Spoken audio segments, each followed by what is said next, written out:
What's up, Internet? This is the A4th Wolf, and welcome back to another episode of Wolf Watches. Today we'll be going over RWBY Volume 6, Episode 11, The Lady in the Shoe. It's a strange title, but I guess it kind of refers back to the previous two episodes ago when Nora said that the Atlas base looks like a boot, but to be perfectly honest, I don't see it. But in any case, that's not important right now. What is important is that we are so close to the end, and there's a big mech fight. We got Adam to consider, and there's just 3 episodes left, so I'm stoked to see what happens. So what can we expect from this episode? Well, we can expect a giant mech fight, something to do with Adam, hopefully Yang getting to Blake before that gets too out of hand. But let's not get too ahead of ourselves. Let's go ahead and dive right into the episode. So we start off with Team RWBY and everyone pretty much just preparing for battle. Caroline, in my opinion, she may have gone a little nuts. I mean, she's releasing this massive mech, which I assume is a secret. It's just some secret weapon against bigger Grim, and she just uses it against a bunch of children. And all she's doing is screaming, "Fear the might of the Atlas military!" So yeah, she's a bit nuts. But the very first thing she does is try to shoot down the ship with Maria Weiss on it, but it gets sniped out of the air by RWBY. Caroline prepares to fire again at the group on the cliff, and Weiss manages to land with Maria in the ship, jump out, and use a new glyph that we haven't seen before and cause this earth wall to form in front of her. So that blocks the shot, and it turns out that Cordova fired an ice weapon this time. So it's clear that this massive cannon that Caroline has can fire different types of dust, and all she has to do is select what kind she wanted. We got electricity, we got ice, and I assume there's more. So while Caroline is trying to figure out whether she actually hit them or not, the rest of Team RWBY, Jean, and everybody kind of try to quickly think of some kind of game plan or tactic. Jean comes up with the hypothesis that given the size of the mech and the size of its armament, it's not meant for small targets. It's more maybe for sea-based Grim that may swim too close to the city. So the main strategy is to kind of just split up and hit it from different angles. While they're hitting from different angles, they try to figure out some kind of weak point. Maria and Oscar will observe it from the air. Crow will fly above to try and do some damage. Jean, Nora, and Ren will kind of stick to the shoreline to try and distract it. And RWBY and Weiss basically are on the offensive. So the fight begins, and it starts off really cool. Everyone splits off at once, and RWBY goes shooting straight up in the air with her semblance and takes the first shot at Caroline. The sniper bullet actually hits the cockpit window and cracks it, so it's a little, I mean, it's such a badass weapon, but already there are cracks in it. Maybe this is something that's still under development, or it really was for more long-range combat with bigger Grim and wasn't supposed to take a lot of blows. Caroline then shoots a bunch of missiles, and we get a really cool shot of RWBY using her semblance to jump from missile to missile, avoiding all of them and just like running along it and jumping towards Caroline. Weiss then appears below RWBY and basically, creates ice platforms for her and RWBY to jump on to get as close as they can to the mech. Meanwhile, Juniper is firing from the shoreline. The one that's doing the most damage, obviously, is Nora, and she keeps firing her grenade rounds, but Caroline raises her hand and this sort of like energy shield appears and blocks a lot of their shots. Over the intercom system, Caroline says that, did you guys forget that Atlas is the forefathers of hard light dust? Hard light dust, what I can only assume, is just by mixing different elements of dust that maybe form a new type of dust for use for defense or attack. Kind of think of it, it could be what was used for the tournament in Volume 3 when the Nevermore was trying to get in. It was pecking at the shield surrounding the dome. It couldn't get in because of this hard light technology. And it's apparently something that Atlas invented. I'm trying to think of what dust combination would create that. Maybe ice and gravity, if that's a thing. I remember that there was a gravity dust in the RWBY Chibi episodes. I don't know if that's in canon universe or not. So Caroline continues to fire, this time firing some kind of black ice dust, which I'm not quite sure what the two variations are, but basically Team Juniper isn't able to do any more damage to it. RWBY, of course, comes up with the suggestion that, well, you know, in boss battles, the energy shield battery is usually on the back of the giant boss. Of course, Weiss is just like, oh, come on, RWBY, this isn't a video game. But meanwhile, Crow flies up, turns back to a human, and starts trying to slice and shoot his way through the armor. And it's important to note here, even during the actual fight, the weapons do a pretty good job against the mech armor. So I guess it really is meant for larger Grimm that maybe stay at a distance, and that's what the cannon's for.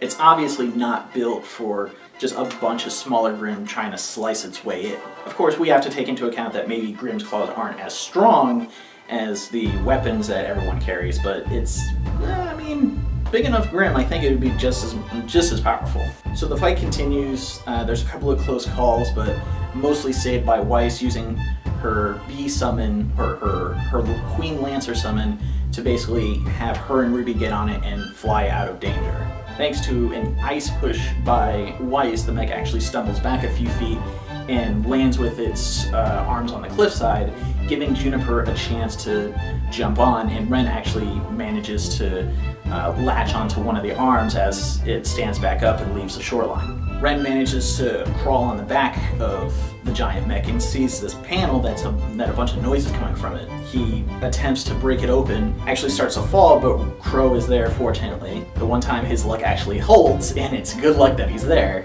And together they rip off the back panel, and it turns out he was right. There is the shield generator. So Crow and Ren just unload at this battery, taking down the shields and giving Nora a good opportunity to hammer it some more with her grenade launcher, all the while yelling, "Get back here with my man!" I like how they're finally kind of acknowledging that relationship. We haven't seen much since the end of volume, I guess, 4. So this was kind of funny to watch. But anyway, Crow and Ren managed to jump on the back of Weiss's summons, and they use that again to kind of maneuver around trying to find a new angle. Caroline actually reaches out with one of her mech hands and manages to slap Nora, but Jean is there, and she basically grabs onto Nora and uses his amplify ability to up their shields. But even with that, the mech just kind of slaps them aside, they slam into a rock, and both their auras fail. A near miss by Carolina's cannon actually vaporizes Weiss's summons as well, and all of them basically fall on the cliffside, hurt or otherwise incapacitated. Maria and Oscar try to help them at this point, and it turns out that the transport that they're on does actually have missiles to defend itself, possibly against Lancers and the like, and they fire one of the missiles at her. Now this is the part where I actually don't like, because physically it just doesn't seem possible. Caroline actually reaches out and grabs the missile with her mech hand out of the air and then throws it back at the ship, and looks like it's a pretty decent hit, or at least a glancing blow. I know it's a nitpick, but you know, sometimes physics have to work, and this just seems a little too well coordinated for a giant mech. But once it shows the airship just kind of like spinning due to the explosion, it cuts to black, and that's the last we see of it. So we don't know how bad the damage is, we don't know if Oscar or Maria are hurt, we don't even know if the ship is damaged. I assume it is. Oh god, that's the last we see of it until next episode. That pisses me off. But now we cut to Blake and Adam, and to be perfectly honest, this was the fight that I wanted to see. Blake is continually trying to engage and break off to escape back to the main group, and you can actually hear the explosions of the fight in the background. But Adam is just on her. He is dogging her through the woods, doing a really good job catching up. Although it's really neat because Blake is kind of like swinging around these branches, she's jumping off trees, using Gamble's Shroud to pull her forward, but Adam manages to fire his sword at a really good angle, hits Gamble's Shroud pretty much out of the air, and prevent her from reaching the next tree, so she has to swing back and attack him again. Adam tries to get a good strike in, but he misses, cuts off her coat instead, and Blake nails him, and then actually manages to hit him a couple of times with Gamble's Shroud's firearm configuration. However, it's not enough to really hurt him. I guess it just damages his aura. So they finally make it to this waterfall. There's no more trees for Blake to swing to, and she kind of has to make a stand right here. It's a pretty intense battle, and actually Blake actually manages to disarm Adam's sword, forcing him to rely on his gun, but then he manages to get it back and throw her sheath away. So it's a weird transition of disarm, rearm, and disarm again. And the action is just so clear and beautiful. It was really cool to watch. I like to watch these fights at like a quarter speed or half speed. The way that they move is just super, super cool. But once Adam disarms Blake of the sheath, the battle starts to take a turn to his favor. He starts knocking her around and basically just screaming at her that she was selfish and a coward. And if she had stayed with him, like, none of this would have happened. Just displacing a lot of blame on Blake and just blaming her for pretty much everything. And it's a little scary to watch because he is pissed. Finally, with one more slash with his moon slice ability, 90% sure that's what it's called, and he actually breaks the blade of Gamble's shroud. Once that happened, I was like, oh shit, because Gamble, I've never seen a weapon break in this show, and it makes me wonder, oh god, are they going to repair Gamble's shroud, or will they give Blake a brand new weapon? And to be perfectly honest, I'm not sure what excites me more, because Blake is just well known for Gamble's shroud, but if they take this opportunity to maybe make a new weapon, even if it's like the same weapon but a couple of upgrades, maybe that's why they broke it. But either scenario, I'm totally cool with, and I would actually be kind of excited to see Blake with a new weapon. Not that Gamble's shroud wasn't a kick-ass weapon. You know, characters evolve and they change, so having a different weapon might actually be cool. I mean, look at Jean. He only started with a sword and shield.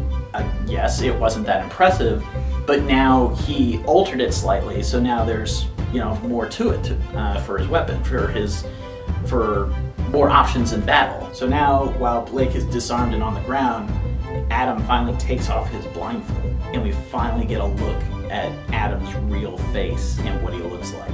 And to be perfectly honest, it's hard to look at.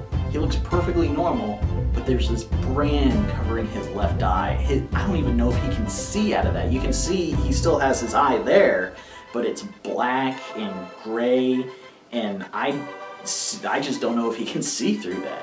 But the branding has lettering, and it's the initials for the Schnee Dust Company. And this opens up a whole bunch of new questions, including the fact that, is this really what the Schnee Dust Company does to its finest laborers? Even if it's, I mean, this one was an extreme case on the face. I assume not all of them are like that. If they do have brands, it might be on a different part of the body. Maybe they did this to Adam to set an example. But all in all, I just don't know. Is the Schnee Dust Company responsible for this? The only reason why I ask is that I just try to think of as many different options and scenarios that this could be. The only other thing I can think of is that whoever maybe sold Adam into slavery, like, that's the only thing I can think of with that. And to sort of mark, okay, this one was sold to the Schnee Dust Company, and then the slavers brand him this way. Because this just seems a little intense for a Schnee Dust Company. It just, this seems more like more slavery than, you know, indentured servitude. It just seems like if this was a more widespread thing, it would be more documented, unless all of Atlas is sort of like in on this. Vale and the other kingdoms don't really know the extent that Atlas does, but it's slavery in all intents and purposes. Apparently this isn't Blake's first time seeing this, because she doesn't seem surprised or horrified at this. That could have been one of the reasons why she joined the White Fang and possibly even fell for Adam, is because this was a horrible thing done to him and she wanted to make it right.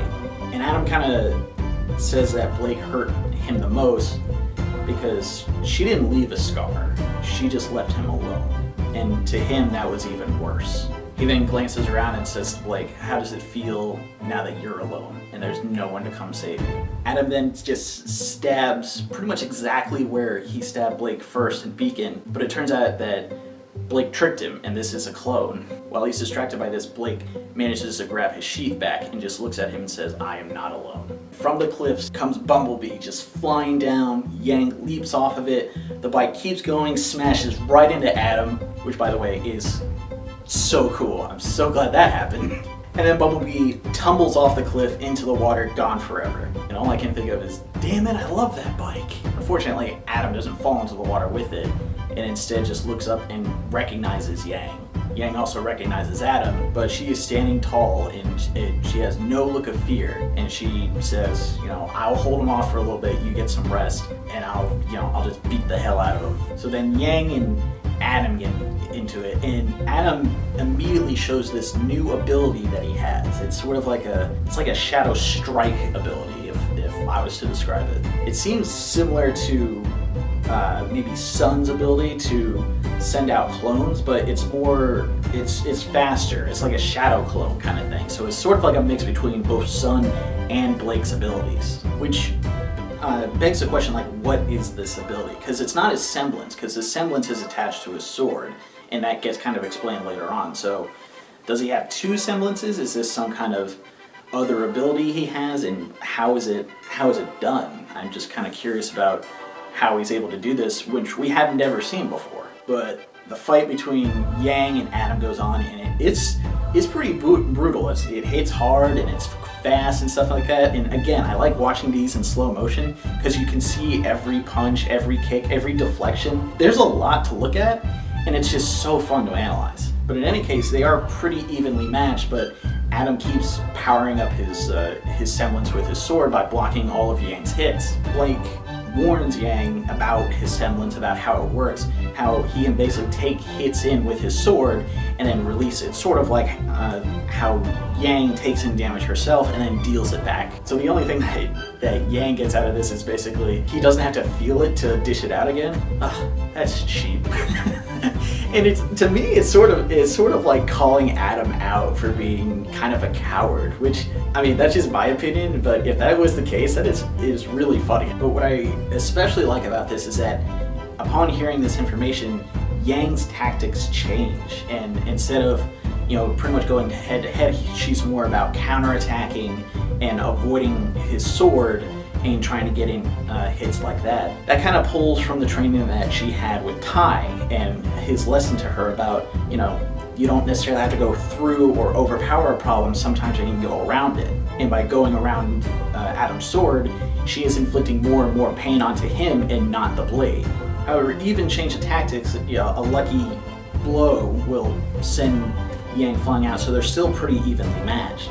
Adam notices that both Yang and Blake kind of like glance at each other to check on how the other one's doing, and this kind of enrages him, and I think he sees the connection. If it's not a romantic one, it's one of concern and friendship, and he doesn't want Blake to have that look for somebody else. He then does another moon slice, and it's implied that he's using all the power he can muster and just slices at Yang. Yang manages to block it with her prosthetic arm, but I think if she had had her real arm, it might have been cut off. But then this also kind of brings up the question of, was this moon slice at full power like the thing implies, or because Yang had managed to avoid hitting his sword for the most part, there wasn't enough energy for Adam to make any devastating impact. Yang warns Adam to get out, that this would be his last chance, and that he can't take on the two of them. Adam notices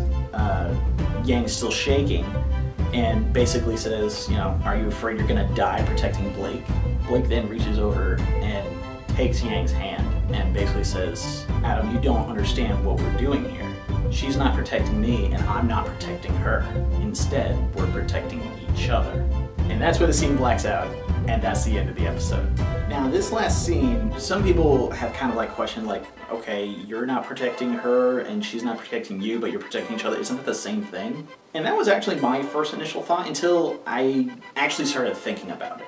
In this particular case, the initial thought was, when you say that you're protecting someone and that's all you're doing, it sort of sends a message that you're the dominant one and they're the weaker one. That's how Adam sees the idea of someone protecting someone else. The stronger is protecting the weaker. Well, when Blake says we're protecting each other, there's no dominant or submissive person here. There's no comparison to stronger or weaker. They're on even ground. They share the same problem. They have the same strength. They're two halves of the same whole. And whether this means partners or spouses or anything like that, that's the biggest thing about a relationship, is that you both help each other. Not one is dominant all the time and one isn't submissive all the time. Adam just wants Blake as someone to have, and since he thinks he's stronger to protect her, he needs someone weaker than he is to make himself feel stronger. With the Yang and Blake pairing, there's no stronger or weaker, there's no better or worse. And I think that was the main message that this episode was trying to get across. But of course, it had to end there and basically give me blue balls until next week. So we'll just have to see what the conclusion is for these two fights. It's just, oh god, and it just gets me nervous. There's only what, 3 episodes after this? 12 and 13 are probably going to be wrapping up the fight, and then 14 will be the conclusion. So we still have a ways to go. So until then, this is Ian with Wolf, and I'll see you guys next time.